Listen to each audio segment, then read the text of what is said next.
시청자 여러분 안녕하십니까. 굿모닝 FMS 2부 오늘도 힘차게 출발해 보겠습니다.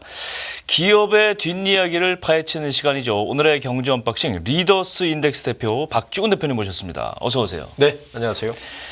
네, 국민연금이 스튜어드십 코드를 하기로 의결을 했다고 하죠. 7년 만에 개정. 7년 만에. 네, 개정. 이게 7년 만에 7년 전에도 의결하기로 해놓고서 안 했다는 얘기. 의결을 했는데 이제 스튜어드십 코드를 도입한 지는 꽤 됐어요. 네. 2018년부터 했으니까. 예. 도입한 지 꽤 됐는데 뭐 지금 정부에서 계속 그 기업 밸류 프로그램에 예. 대한 당위성을 만들어야 되잖아요. 그 연기금이 큰 손들이니까. 그렇죠. 여기에 이 연기금들이 2018년부터 그 스튜어드십 코드를 국민연금이 도입을 하기 시작했는데 예. 그 스튜어드십 코드에 대해서 한번 개정을 하자. 왜냐하면 그 당위성을 가지고 밸류 프로그램에 대해서 좀 강하게 요구할 수 있으니까. 근데 그걸 요구하기에 스튜어드십 코드가 굉장히 유용하거든요. 그렇죠. 네, 그 말은 거꾸로 이야기하면 예. 2018년에 과감하게 스튜어드십 코드를 제정하고 나서 예. 지금까지 별로 스튜어드십 코드에 대해서 그렇게 활용을 하지 않았다는 이야기죠. 활용하지 않았어요. 예. 그죠. 이 스튜어드십 코드는 기억해 보시면 언제쯤 도입됐냐면은 그 삼성물산 제일모직 에버랜드 합병할 때, 예, 합병할 때. 합병할 때, 네네. 그때 국민연금이 정부의 어떤 뭐 그 역할을 하면서 여러 가지 문제가 발생했잖아요. 그렇죠. 예. 이제 그 뒤로 이게 좀 주춤을 했어요. 주춤을 하다가 연기금이 그래도 뭔가 주주들을 대신해서 활동해야 되지 않느냐라고 시작해서 도입을 한 거거든요. 그렇죠. 근데 유럽에서는 사실 이게 꽤 일찍 도입됐어요. 네. 이게 우리 도입 시작은 언제냐면은 예. 2008년입니다. 서프라임 때. 서프라임 발생했잖아요. 네. 미국 자본시장에서. 발생하고 나니까 영국과 미국을 중심으로 해서 야, 주주를 대신해서 연기금 돈을 맡겨놨더니 엉뚱한 짓도 하네. 그렇죠. 예. 이거 뭔가 좀 원칙을 만들어서 뭔가 제한을 해야 되겠고 또 하나는 연기금이 기관 투자가들이 주식을 보유하고 있는 기업에 대해서 의사결정에 일부 원칙을 정해놓고 그 원칙에 따라서 의사결정도 하고 관여를 해야 되겠다. 그렇죠. 라고 해서 만들어진 게 스튜어드십 코드입니다. 그렇죠. 2008년에 만들어져서 미국과 유럽에 시작했다가 우리나라는 굉장히 조마조마하고 있다가 2018년도에 국민연금이 처음 도입을 결정을 하면서 예. 봄을 터지기 시작했고 이번에 기준으로 보니까 내탁결정원에서 통계 자료를 보니까 예. 국민연금을 비롯해서 222개 네. 기관 투자자, 생명보험사 뭐 여러 가지 연기금, 보험회사, 자산운용사들이 네. 일단 스튜어드십 코드를 도입했다고 이미 홈페이지에 발표를 했습니다. 그렇군요. 말 그대로 이제 스튜어드십 코드가 스튜어드가 집사잖아요, 집사. 집사. 네, 그렇죠. 집사. 예. 그러니까 그 대신해서 고객의 돈을 관리하기 위해서 대신 집사처럼 우리가 관리해 주는데 그렇지. 좀 더 적극적으로 주주들을 대신해서 뭔가 불합리한 점들이 있으면 우리가 의사결정을 하겠다. 그리고 어떤 중요한 상황에 대해서는 적극적으로 뭐 투표하겠다. 이렇게 해서 만들어진 게 스튜어드십 코드입니다. 그렇죠. 일단 국민연금이 이제 지금 자산 규모가 지금 뭐 실제 기금 규모가 600조 원이 넘죠. 예. 1000조 좀 되고 예. 이게 그 1000조 훨씬 넘고요. 그 현재 국민연금이 5% 이상의 지분을 보유하고 있는 상장사가 300개가 넘었습니다. 예. 그리고 최대 주주. 예. 그러니까 뭐 예를 들어서 그 호텔 신라도 최대 주주가 국민연금이고 예. 포스코홀딩스 최대 주주가 국민연금이고 이렇게 최대 주주가 국민연금인 기업들도 상당히 많습니다. 20개 넘어섰고요. 대기업 그렇죠. 중에서도 상당히 많아서 이제 국민연금 그러니까 2018년에 스튜어드십 코드에서 이야기했던 국민연금과 현재 7년쯤 지난 지금의 국민연금의 목소리는 또 달라집니다. 그렇죠. 그리고 앞으로 또 달라질 겁니다. 그렇죠. 왜냐하면 일대 주주가 훨씬 많아질 거고 네. 국민연금의 그 지분 구성률을 보면 제가 이제 국민연금의 지분율을 계속 트래킹하고 있었는데 그 이전에는 10%를 있었어요. 그러니까 10%를 못 넘겼습니다. 국민연금이 국민연금이 그 기업의 지분 10%못 가지게 했었어요. 예, 예. 그 룰이 한 7년 전쯤에 깨졌어요. 네. 그게 이제 그거 깨지면서 스튜디오 코드가 같이 들어왔거든요. 보통 이제 우리가 그 다트에 들어가시면 네. 우리가 일반인들이 다트에 접속을 하시면 그 공시정보 기업의 서비스. 공시정보를 네. 보시면 네. 5% 이상의 지분을 가진 기업들만 볼 수 있습니다. 그렇죠. 그러니까 5%를 뭐냐면 이 5% 이상 가지면 일단 주주 명단에 올라가야 되고요. 그렇죠. 누가 볼 수 올라가야 되고 또 하나의 원칙이 있는데 5% 이상 가진 주주가 한 주라도 사고 팔면 공시를 해야죠. 일주일에 공시를 해야 돼요. 예, 그렇죠. 근데 국민연금이 그것 때문에 5%를 안 가지려고 했어요. 왜냐하면 자금운용본부의 인력은 적은데 일이 너무 많은 거예요. 아, 물리적으로 그랬군요. 물리적으로 불가능한 거죠. 어허, 그리고 그러네요. 물론 국민연금이 그 국내 주식에 들어온 돈의 한 반 이상 60~70%는 대부분 위탁을 맡기죠. 네네. 그렇죠. 그 증권사들이나 이런 다 예. 자산운용사 위탁을 맡겨서 맞아요. 가이드라인만 주고 그쪽에서 사고 팔고 트레이딩 하는데 예. 이 국민연금이 수익을 위해서 계속 사고 팔아야 되잖아요.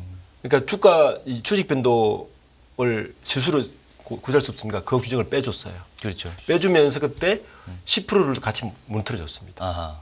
그러니까 국민연금이 사실은 6, 7년 스튜디오 코드가 나오면서부터 굉장히 자본시장에서 힘이 커질 수 있는 여러 가지 제도적 보완 장치를 했죠.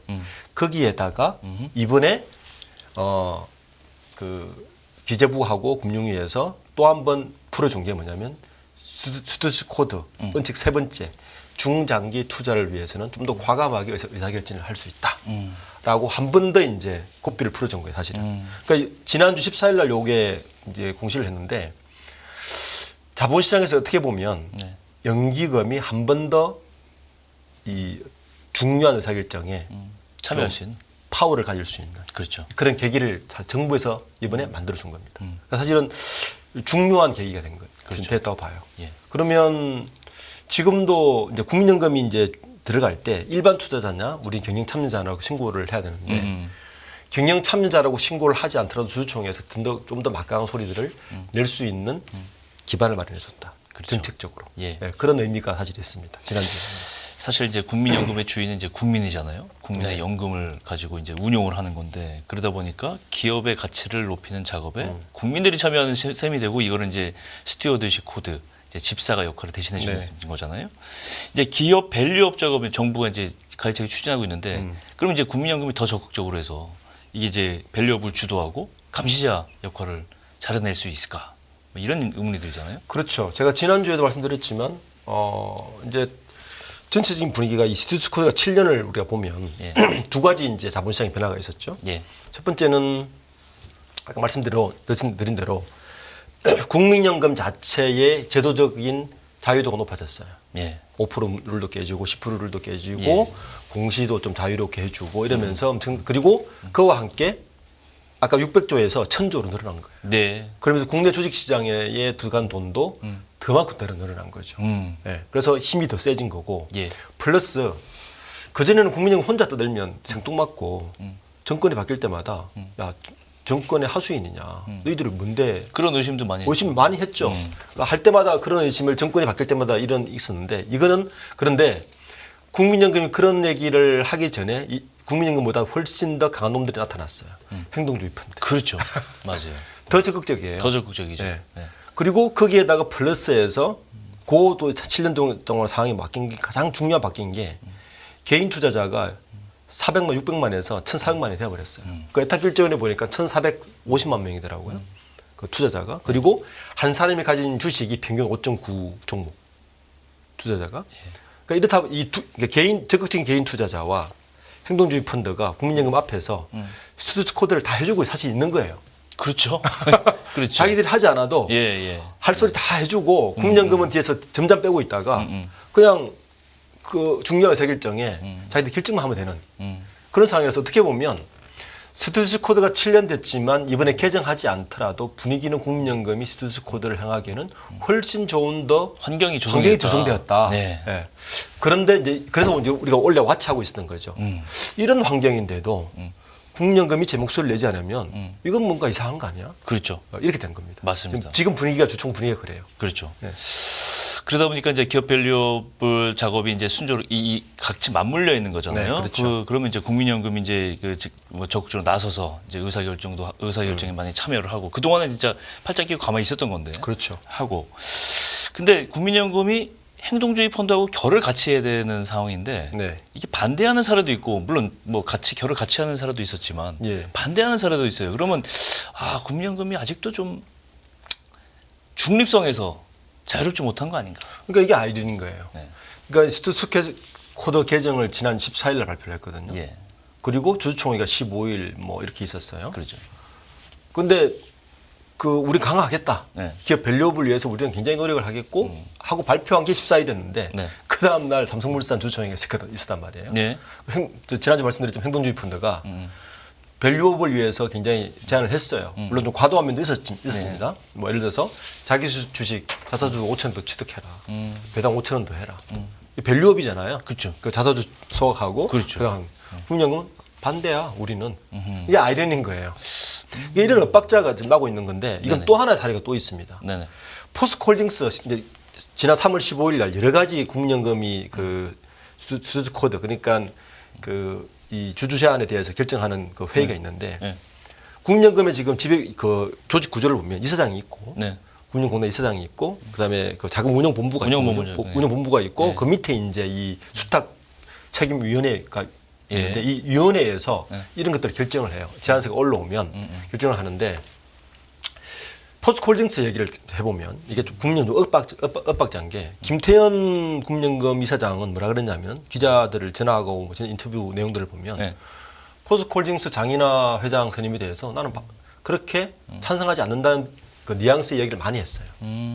그런데 15일 날 수탁책임위원회에서는 찬성 이렇게 넘긴 거예요. 그러니까 이제 이게 국민연금이 좀 국민연금 내에서도 한 목소리가 나오고 있지 않은 것들이 좀 드러나고 있고 네. 그리고 14일 날 정부에서 스투스 코드를 강화하겠다고 발표를 했는데 그 다음 날 삼성물산에서는 우리는 행동주의 펀드에 반대야 그리고 반대 길을 들어버린 거예요. 어허. 그러니까 이게 그러니까 지금까지도 네. 2018년 이후부터 국민연금이나 기관 투자자들의 스투스 코드를 한다고만 했지. 예. 사실 그게 그렇게 수민으로 드러나서 뭐 이슈가 되거나 한 것들이 사실 별로 없어요. 예. 주주들 대신해서 뭐 강하게 하겠다는 것도. 근데 이번에 또 7년 만에 개정한다고 대대적인 발표를 하고 밸류업을 하겠다고 했는데도 네. 이번에도 보면 국민연금의 찬성과 반대에 대해서 뭔가 뭐가 기준이지라고 하는 갸우뚱하는 여러 가지 안들이 지금 나오고 있습니다. 기술적인 건지 아니면 더 큰 이유가 있는 건지 좀 개선이 돼야 될 점이다 생각이 되는데 뭐 그래도 뭐 이 국민연금이 그 기업을 견제하는 역할을 하는 적극적으로 하는 뭐 그런 사례도 있어요. 효성그룹 같은 경우도 뭐 좀 그런 사례 아닌가요? 좀? 그러니까 국민연금이 이번에도 두 가지 반대한 걸 대표적인 게 네. 효성그룹의 조현준 회장하고 조현상 부회장의 사내 이사 재선에 많이 올라왔는데 예. 이제 인겨 찼으니까요. 예. 이거에 대해서 국민연금은 반대표를 던졌습니다. 예. 이유는 스투스 코드였어요. 뭐 주주권 이게 그렇게 도움되지 않는다. 근데 또 가결됐거든요. 그리고 그날 또 하나 반대를 한 게 하겠다고 공표를 한 게 대한항공 조은태 회장도 예. 반대표를 던졌어요. 예. 반대표를 던진 게 아니라 반대 의사를 수탁책임위원회에서 결정을 해버렸어요. 예. 근데 그것도 국민연금에서 설명하는 반대. 왜냐하면 대한항공 실 되게 좋거든요. 실적 좋죠. 예, 주가도 되게 좋거든요. 예. 그리고 뭐 기업 밸류 프로그램에 대해서 그렇게 나쁘지도 않습니다. 예. 그러니까 제가 주말에 계속 다른 언론사 기자들하고 전화가 오길래 예. 나도 잘 모르겠다 기준에 대해서. 국민연금 수탁책임위원회의 기준이 스튜디스 코드의 기본 프로토콜에 따라서 뭔가 결정을 하는 것인지 아니면 사안별로 누가 이기면서 하는 것인지 정말 그렇죠. 모르겠다. 예. 왜 어떤 사람들은 자기들이 주장한 기업 밸류 프로그램 자체도 부정을 하고 있고 네. 또 어떤 사람들은 기업 밸류 돼 있는 기업들도 또 반대를 하고 있는지 이거는 좀 국민연금 쪽에서 뭔가 좀 명확한 시장의 기준을 줘야 되는 게 아닌가 생각됩니다. 그러니까 네. 이 정도 사안이면 국민연금도 반대할 거라고 이 시장 참여자들이 알아야 되는 거예요. 그렇죠. 그래야 개인 투자자들이 저 사안에 대해서는 분명히 저 사안은 기업 밸류에 마이너스를 미치기 때문에 국민연금이 이 사안에 대해서는 방어를 해줄 거야라는 믿음이 있어야 되는 거고 그렇죠. 또 어떤 부분에 대해서는 저 사안은 너무 좀 심한 것 같아. 행동주의 펀드라도. 오히려 장기적인 투자로 봤을 때는 저거는 국민연금이 좀 방을 해줄 필요도 있어. 라고 한다면 또 그 방을 해줘야 되는 이런 기준선이 있어야 되는데 예. 현재 국민연금에 움직이는 자본시장에서 움직이는 걸 보면 그런 기준선이 시장 참여자들이 보기에는 너무 애매모호하다.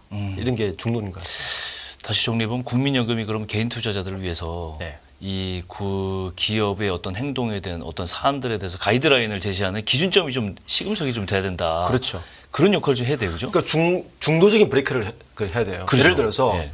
행동주의 펀드가 모든 게 옳은 건 아니거든요. 그렇죠. 뭐 단기적으로 수익을 뺏어가서 자기 예. 도망가면 그만이니까. 예. 사실은 개인 투자자 많은 분들은 그런 행동주의 펀드들의 단기적인 수익 창출이나 단기적인 주가 밸류 올리는 거에 대해서 찬성하면서 같이 동참했다가 빠져나오는 주들 되게 많아요. 그렇죠. 그러니까 이런 거에 대해서는 국민연금이 중간 입장에서 브레이크를 걸어줘야 되는 거죠.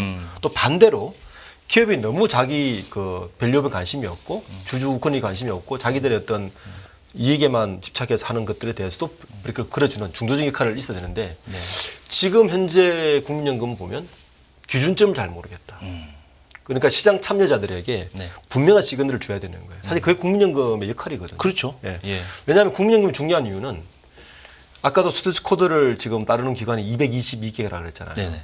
국민연금뿐만 아니라 사학연금공단부터 굉장히 연금들이 많습니다. 그 대부분의 연금이나 기관 투자자들은 대부분 국민연금의 따라가죠. 눈치를 보고 있습니다. 그렇죠. 큰 형이 어떻게 하는지를 봐야 당연하죠. 그 보는 거 아니에요. 혼자 반대 못 예, 하거든요. 예, 예. 그러니까 그래서 국민연금의 기준점이 되게 중요하다. 그러니까 우리 자본시장이 여기서 한 단계 좀 더 업그레이드 되려면 사실 예. 국민연금의 분명한 가이드라인이나 어떤 시그널이 그 시장 참여자들, 투자자들에게 줘야 되는 기준점 만들어주는 게 중요합니다. 그렇죠. 예. 국민연금의 역할이 그만큼 더 훨씬 더 중요해진 그런 상황이 됐습니다. 예, 다음은 게임 산업 얘기를 좀 해볼까 하는데요. 이 게임 산업 그러면 사실은 뭐 당연히 우리나라가 제일 선도적이고 네. 세계를 제패하는 게임도 많았고 플레이어도 스타들도 많고 네. 뭐 1위 국가인 줄 알았는데 이번에 보니까 10년 만에 역성장을 했어요. 이게 맞습니다. 굉장히 충격적인 소식인데 충격입니다. 아니 한국의 게임 산업이 그 철옹성인 줄 알았는데 이런 일이 있을 수 있나요? 자만했죠. 네. 네, 자만했습니다. 제가 지난해 이렇게 기획을 되살려 보면 제가 여러 그 경제 채널에 좀 매주 출연하다시피 하는데 예. 게임 섹터, 예. 게임 섹터에 대해서 좀 설명해 달라. 뭐 게임 섹터 어떻게 바뀔 거냐에 대해서 작년 연초에 한 번쯤 설명을 하고는 거의 다루질 않은 것 같아요. 왜 그랬어요? 그러니까 그만큼 우리 자본시장에서 게임 섹터가 굉장히 멀어져 있고 관심 영역이 아니다. 이제. 예, 그만큼 실적이 안 좋다는 거죠. 실제 보면 그러네. 작년에 매출 11% 하락했습니다. 탑 10. 11% 네, 하락했습니다. 아, 매출이. 저는 이렇게 하락한 만여 성장률을 보인 그 중요한 이유 중에 하나가 네. 우리가 이제 코로나 때 네. 사실 세계를 휩쓸었거든요. 그렇죠. 예. 주가도 엄청 뛰었고요. 예, 예. 그때 성장률이 20%대였습니다. 네. 어마어마했죠. 어마어마하죠. 그게 날개를 달았다시피 했는데, 예. 근데 지금 2013년 이후 10년 만에 마이너스예요. 그러니까 충격적인 거죠. 게임 시장은 크게 이제 일반인들이 아시는 시장이 모바일 게임 시장이 있고, 그렇죠. 콘솔 게임 시장이 있습니다. 콘솔 콘솔이 게임, 뭐냐면 게임 우리가 뭐 게임이요. MMORPG 해가지고 예, 예. PC를 가지고 막 예. 서로 하는. 그렇죠. 그렇죠. 근데 지금 2020년 팬데믹 때 급성장을 했을 때 모바일 쪽에 굉장히 집중을 많이 했어요. 예. 근데 실제 지금 뚜껑을 열어보니까 예. 모바일의 성장률보다 콘솔 시장이 훨씬 더 글로벌 시장 규모가 확대되고 있다는 건데 아. 이 시장을 놓쳤습니다. 그렇군요. 그러니까 모바일 시장은 여전히 한국 점유율이 네. 2022년 기준으로 11.4%거든요. 예. 그러니까 일본을 제치고 3위를 지금 하고 있어요. 네. 그리고 일본은 2021년 대비해서 이제 3위로 떨어진 상황인데 예. 콘솔 시장은 완전히 반대 현상이 일어났습니다. 그러니까 오른쪽에 있는 게 콘솔 시장 점유율이죠. 그렇죠. 이게 예. 지금. 예. 콘솔 시장은 지금 중국 콘솔 시장이 2021년에 1.2%에서 지금 2.9%까지 성장했습니다. 아하. 예. 미국이 물론 압도적이죠. 네. 한국은 반대로 1.5%로 하락했습니다. 그러니까 너무 왼쪽이 거의- 모바일 시장은 그나마 예. 3위를 유지하고 있는데 예.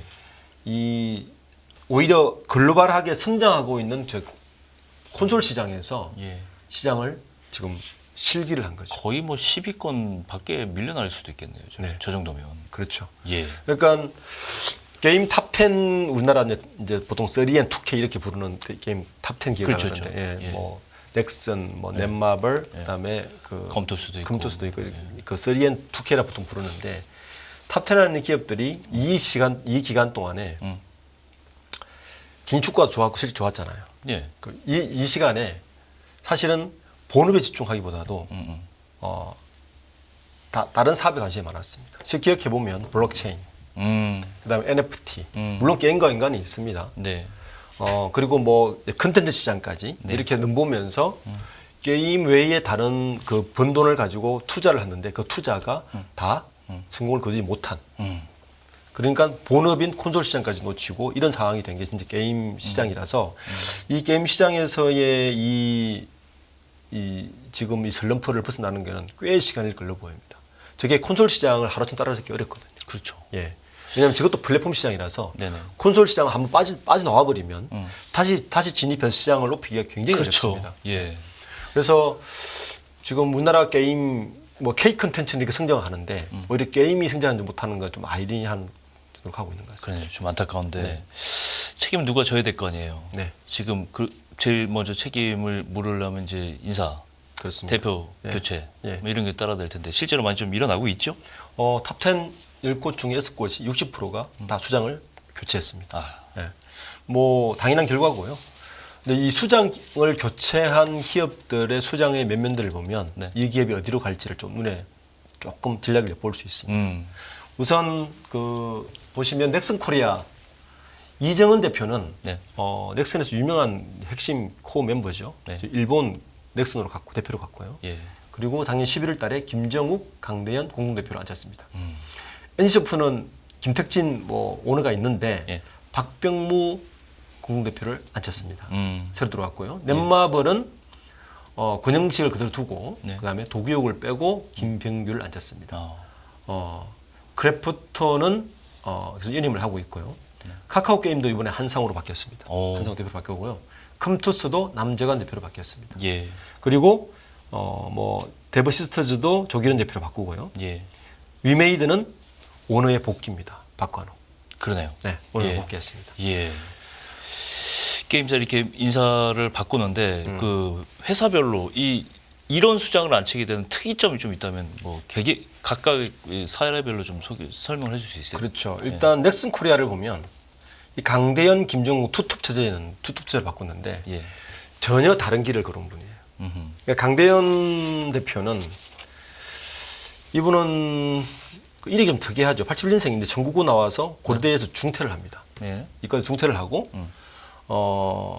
그 빅력 특례로 게임 회사에 합격해서 2004년부터 넥슨에 있어서 지금까지 넥슨에 있는 넥슨 사람이군요. 그냥 개발자예요. 네, 개발자고 최근에 여기 이 강대현 대표가 그 맡았던 게 인텔리전스 랩스라고 그러니까 우리나라 게임 3사 중에서 네. 연구소 규모가 제일 큰 게 인텔리전스 랩스거든요. 어허. 그 인텔리전스 랩스의 그 랩장을 하면서 사실 기술 쪽에 CTO예요. 네, CTO로 보시면 되고 예.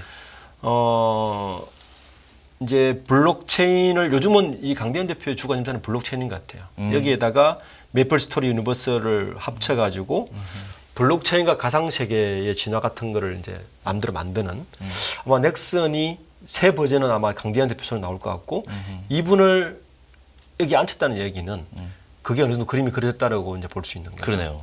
그리고 이제 김정국 대표는 예.